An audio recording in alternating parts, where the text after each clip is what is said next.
यो चाहिँ अब जुन सस्तामाले बनाए पनि सेल्टर बनाएको यो थोरौङ पासको बाटोमा राम्रो हो यो सेल्टर बनाएको। तर यो सेल्टर त बनायो, यो भित्र चाहिँ अहिले चाहिँ मान्छेहरूले चाहिँ टोइलेट बनाएको छ। यस्तो पिसाब फेर्ने त्यही हग्ने। अनि यहाँ यति सेल्टर बनाइसकेपछि चाहिँ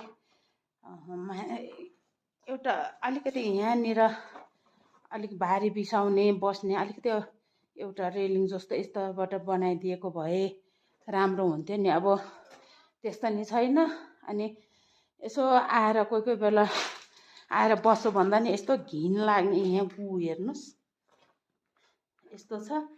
अनि कसरी बस्नु त? यस्तो यो सेल्टरको कामै भएन। अनि कोही बेला ओथ लाग्नु अब यो राम्रो कुरा हो। तर यति बनाइसकेपछि त यसो भारी बिसाउने एक राउन्ड चाहिँ माथिबाट यस्तो ऊ चाहिँ बनाइदिएको भए कति राम्रो हुन्थ्यो नि।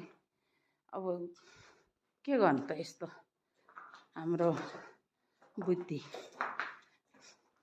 छैन।